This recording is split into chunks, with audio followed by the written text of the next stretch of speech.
Дараагийн мэдээг танилцуулъя. За Америкийн нэгдсэн улсын хууль зүйн яамны зүгээс Америкийн даатгалын компани захирлыг одоо хөнөөсөн хэрэг гарсан. За энэ хүү гэмт хэргийг уйлдсан этгээдэд бол цаазаар авах ял ногдуулах ёстой гэсэн ийм мэдээллийг гаргаж байгаа юм байна. За энэ одоо мэдээллийг ерөнхий прокурор танилцуулсан. За ерөнхий прокурор Мигмар гарагт гаргасан одоо мэдээлэлтэй Лужи Мажони гэж хүн байгаа. За энэ хүнийг бол цаазаар авах ялыг одоо бид нар санал болгох чиглэлд бол ажиллана гэж үзэж байна. За ерөнхий прокурор Пам Понди бол Америкийн Нью-Йоркийн өмнөд дүүргийн прокурорын үүрэг гүйцэтгэгч Метти Подолскид хандаж Лу Мажонигийн хүн амны хэрэгээр ял нагдуулах тохиолдолд түүнийг цаазаар авах ялыг бол гүйцэтгэх тал дээр ажиллана гэж мэдэгдэж байна. За энэ хүний Лу Мажонигийн хувьд бол өнгөрсөн 12 дугаар сард Америкийн нэгдсэн улсын Нью-Йорк хотын Манхэттен дүүргийн төв хэсэгт United Healthcare компани гүйцэтгэх захирал Брайан Томпсны буудсан хэрэгээр мужийн болон холбооны хэрэгт бол буруутгагдж байгаа. За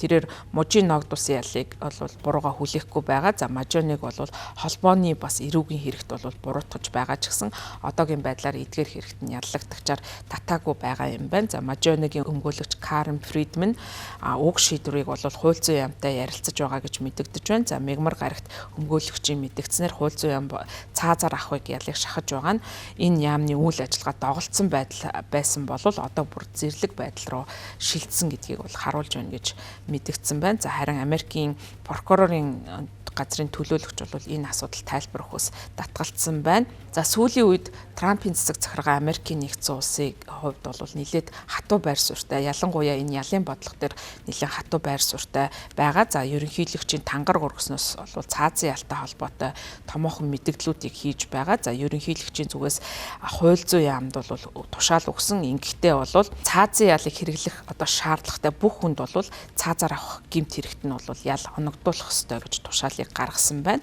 За харин бол Америкийн нэгдсэн улсын хувьд бол цаазаар авах ял хэдийгээр Америкийн нэгдсэн улсад байсан хэвээр байгаа ч гэсэн холбооны засгийн газрын хэмжээнд ял тулгагдсан зарим хүмүүст бол цаазаар авах ялыг бол одоогийн байдлаар гүйцэтгэхгүй түүний оронд бүх насаар одоо хорих ялыг оногдуулсан байгаа. За тэгвэл Дональд Трамп энэ байдлыг бол өөрчилж цаазын ялыг эргүүлэн сэргээх ийм хүсэлтэй байгаа. За үүний нэг илэрлэл нь бол энэхүү одоо эрүүгийн гэмт хэрэгтээр гарч байгаа юм.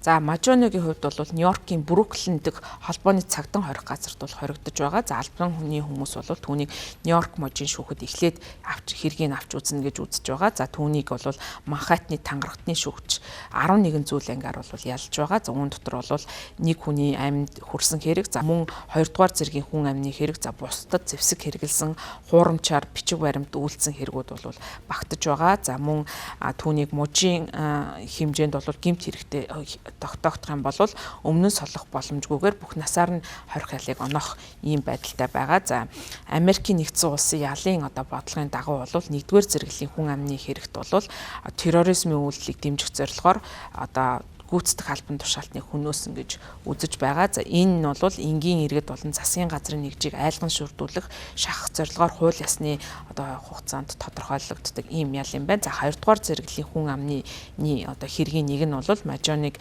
терроризмын гэмт хэрэг үйлдсэн гэж бас үзэж байгаа юм байна. За 26 настай Лужи Мажонигийн хувьд энэ өнгөрсөн 12-р сарын туршид бол энэ хэргийг үйлдсэн. За үүнийхээ дараа бол 7 хоногийн туршид бол баривчлагдахгүй эрен сурвалжлагдаж байсан. За дараа нь бол Пенсильвани мужид бол түүнийг мужийн одоо хэрэгт буруутгаж бол баривчилсан байгаа. За харин ерөнхий прокуророор томилогдсон Пам Бондигийн хувьд 2 дугаар сарын ихээр ажлаа хүлээж авахдаа Трампын одоо гүйцэтгэх захирлыг бол давтан хилж Байденыг албан тушаалаа ухаан үед бол хууль дээдлэх ёсыг ноцтойгоор алдагдуулж ариун үүргээс ургаж шудраг ёсыг тогтоох амлалтаа зөрчсөн гэсэн ийм буруутгалыг хэлж байгаа. За энэ одоо хүний одоо Лу Мажоны хэрэгтэй холбоотойгоор бол Америкийн нэгдсэн улс дахиад одоо цаазаар авах ялыг сэргээн үлдэх үү гэдэг энэ гол зангилаа бол үүнээс хамаарахаар байгаа учраас иргэд энэ асуудал дээр их анхаарал хандуулж байна.